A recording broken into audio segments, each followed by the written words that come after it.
What's that one? You're telling me the god that created freaking like 5 different godlike beings who control the universe doesn't die that easily? Who would have guessed? Oh, well, mine is Fox9, again, I'm at Fox. And I just finished watching 2 of the newest episodes of Starverses. Keeper of the Sweater, I think it was called, and the second one. I did not look up what the second name was. Sorry about that. And also, it's freaking cold in this room. But, I did not know also that Starverses had started up again until I looked on DeviantArt and saw one of the artists I follow drew a picture of Star in the black gown, and I was like, oh, new episode. Fine. So I had actually started a video, rendering, like, well, I gotta stop that and do this now. So here we are. But either way, welcome back to Starverses videos. The first one was the Keeper of the One, which, if anything, I'll say this is one of the better Starverses quote unquote filler episodes, where it's more, again, story or world building. And this is what I would prefer out of things like these stories. Both of these stories, actually. Even though the second one's more story-based. But, basically, Marco's leaving Muni. And also, it's kind of cool seeing, like, his troop friends or whatever, going like, hey, Marco, do you really have to go? It's kind of cool knowing that he has, like, other friends in Muni. But, so, they're going to leave. Star, of course, is very sad, but Marco also leaves without his sweater, saying, hey, you see my sweater? Bring it back here so I can, use it. So I can have it. And, Star goes, yeah, sure. But it turns out Star's actually stashing it away, and it smells like crap. It smells horrible. And it just so happens Ponyhead comes back, and Ponyhead goes, hey, that smells like crap, and throws it in the wash. Which, also, what is it? He got this stupid cape from, the king. I'm just going to call it the stupid cape, because it looks god dang stupid. It looks alright. Also, there's a scene where, Star and Marco have a nice touching scene. Again, like, this shows more of the emotion where they have a nice touching scene together, saying that they need a longer goodbye than just goodbye. But then towards the end, like, Star was like, Marco, like, that's enough. Like, it was kind of we should just, like, freaking kick him through the portal. Like, this is Muni's kind of style. Then when Star has the sweater, starts sniffing, he's like, this smells like Marco, this smells like when we went through the field trip, this one, like, they went to try to save the bounce labs, all this crap. I like their callbacks to it. And of course, Ponyhead, being the a-hole she is, after knowing that Star doesn't want it to wash, Ponyhead grabs the sweater, throws it into the washing, like the chute, which, for the way that Star's room is curved, how does that chute must go down and then circle around that way and then connect? I don't know, magic. And basically goes down to this knight's area where this knight washes clothing, and there's a whole sacred thing about it. His family apparently just even died while washing clothes, stuff like that. But Star says, I need that back. And the knight's like, no, it needs to be washed. And Star then busts in, has a grand chase through there with Ponyhead. At one point, Ponyhead and Star are riding in a barrel, and the barrel falls. And then Star brings the barrel to life to then fly. And I'm just thinking, Ponyhead, you lazy sack. Why the fuck can't you just let Star hold on to you and float over there? Because again, Ponyhead doesn't really need to be bound by gravity. Also, the knight has a Mexican accent. So, are there Mexican Munis? Did he spend some time in Mexico and pick up the accent? Because I can at least understand in things like Game of Thrones where the snake people are like Spaniards and stuff like that. I can at least understand that it's another world, so that technically that's their equivalent. But, like, I'm just thinking like that, I'm just like, okay, no, there's some questions there. Yeah, I'm looking too much into this crap. Still funny, though. Star finally does capture the knight and says, give me it back! The knight thinks he's gonna thinks Star's gonna kill him over the sweater. And Star's, no, I'm just gonna maybe turn you into a duck or boop you on the nose real hard. Cue Sombra. But yeah, then she says, like, oh, I've been chasing, I am going crazy. I chased this knight all day, and I'm thinking, all day? You just chased him for like 2 minutes. What do you mean all day? But the knight drops in the wash, says he puts on low wash or whatever, She smells it again and says, hey, it still smells like Marco. And it turns out that now the smell is inside her heart. Which then, that's nice. And then when Star drops off the sweater back to Marco says, it smells like Star. And that's freaking awesome. And that's a nice episode. That at least shows more, yeah, she does miss Marco, of course. But it shows a little bit more like how crazy she is and showing that, like, yeah, she doesn't need him there, but still miss him. But she doesn't really need, like, that token or go all crazy about it. So, yeah, that was that bit. Then cut to the next episode, which is the one, Rest in Pudding, is the name of the episode, where basically it opens up at the Goat Man's funeral. He's there, everyone's crying, they make jokes, and then they laugh, and they start crying over the sadness. Apparently Star's dad has teeth like a tigerfish. But Star then starts seeing Glossaric everywhere. Starts seeing him in the punch bowl. Starts seeing him in the mirror, stuff like that. And honestly, I really like this episode. It's freaking good. It's like horrifying, like some of the imagery in it, and it's kind of freaking amazing. Also, we saw those old people again in the background. The same people that, like I said, like, you know, maybe the cutie marks skip a generation or something like that. Because I saw what I assume, because what is it?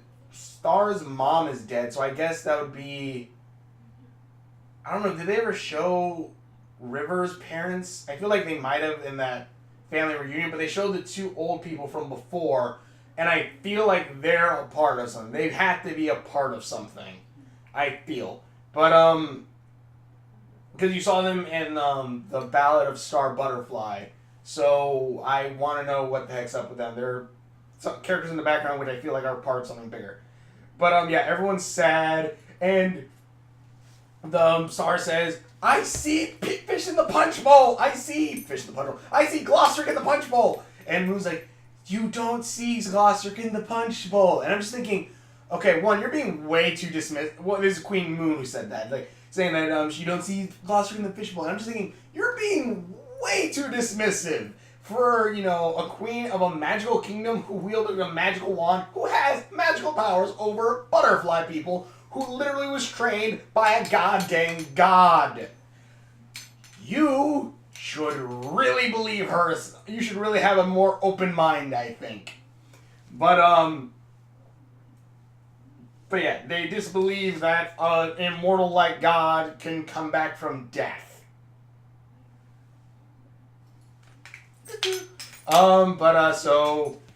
So Star then continues saying, or the mom says that, just say bibbidi bobbidi boo, or boopity bobbidi, I let you go, something like that. So Star goes home, she brushes her teeth, and starts seeing Glossaric everywhere. Sees him everywhere, and she's freaking the fudge out. She calls Jana, which, yes, Jana. Jana's in there and goes, Jana's there and just goes, okay, you seem like you have a haunting. This is what you have to do. You have to bury a piece of whatever it is that's left behind. Star has a piece of the spell book left behind, buries it in a pet cemetery. Glossaric comes back, apparently even stronger, and goes, okay, you have to dump him somewhere that means something sacred to him. And Star goes, okay, thank you, bye! Click, closes it, runs off, and also, this comes back to Jana, who's apparently sitting across the road from Marco and Jackie, which, that alone is kind of awesome, because that shows that, yeah, Jackie and Marco are still together. They are still together, they still even go on dates, and that is actually a cool bit. It's not just Star said she loves me and I'm going to drop everything. No, it's actually still Star and Marco, you know, it's still, so Marco and Jackie are still together. That didn't, like, ruin it or something like that. It still is a relationship. So that's kind of freaking cool. Also, what is it? Star goes to bury the piece of the book at one point, and there's a Glossaric in a cloud, and he goes, Who is a cloud? Who is a cloud? He's a cloud. He's a cloud. And he's a sky. And he's a earth. Okay, I'm an idiot. She's a water, but yeah, I totally just read that down in my notes for a stupid joke like that. And then, what was it? Last bit was, Star goes to that place where it's supposed to rejuvenate. It was supposed to rejuvenate the Grand Masters. Throws the piece of book in there. Has a nice thing saying like how Glossaryck was a friend, a teacher, a mentor, and let her figure out instead of being told what to do, which I kind of liked. I at least kind of liked that bit more. Because then Glossaryck isn't a character I really do like, but this at least good enough. Okay, I can kind of get behind this at least. And then of course the yellow water starts shining and then shoot out and then just like cover all of the area. And Star's like swimming in the water. Like, what the heck? And she's amazed. But all I can think of is she's swimming in yellow water. She's swimming in pee. She's swimming in Glossaryck's pee. No, but cut to the next morning. The King and Queen are eating breakfast. Like, do you hear something? Star busts open the door and just goes, Mom, Dad, you guys said Glossaryck was gone, but he's back! Holds up a baby Glossaryck, I guess, and you're, and then the episode ends. Fun episodes! I love them. They're freaking great. I know, I do like these episodes. They're pretty freaking fun.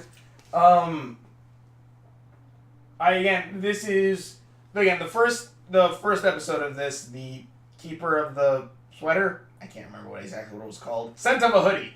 Scent of a Hoodie, that episode again, that is what I say is a better kind of filler. It shows more of, this is more of an episode that I would say is more connected to like an episode of Steven Universe of the latest Puma and Tiger Billionaire. I think it was Tiger Philanthropist, I believe was the episode, where Steven kind of goes into a spiral because of, not doing the whole wrestling thing with Amethyst, so that was kind of their thing. And that kind of shows more of emotional world building with those characters, more character development. This shows more of that. It at least shows more character development with Star, as well as a little bit with Marco at the end of that first episode. The episode after that is more story-based, because again, Glossaryck is back. He's not dead, of course, he's back. And again, from the official book, from the official Star Versus book, again, it freaking like has it that he apparently created Hekapoo. He created all of them. Don't know where the fudge it is in the book, but he created all of these. He created these magical creatures who basically help control the universe. And they're surprised that he could come back from the dead. I'm just saying, like, I wouldn't be surprised if Glossaryck brings back the Goat Man, too. But either way, the episodes were fun. These were really freaking awesome. I love them. It's cool seeing the series back, and at least for these first two episodes, they seem to be picking up the slack, and from, like, some older episodes, where, like, even, like, the second episode of Season 1, it kind of felt like, why do we have this filler kind of crud? And again, like, even that kind of still story built a little bit, but it didn't feel all that great. This one at least felt, these two episodes at least felt at least better written. First one being just comedy, and the other one, this one actually having some very horrific imagery, and it's freaking fun with the imagery that they have. The horrifyingness of it all, it's just like, okay, what the fuck is going on? Even though I guess it's Glossaryck trying to reach out to come back to life, but yeah. This episode was awesome. I liked it. Tell me what you think in the comments below. Thank you for watching. Which videos I've done, the links are on my face. Subscription buttons are around there somewhere. Thank you for watching. Check out my videos. And we will see you later. Hoogly, foogly, boogly.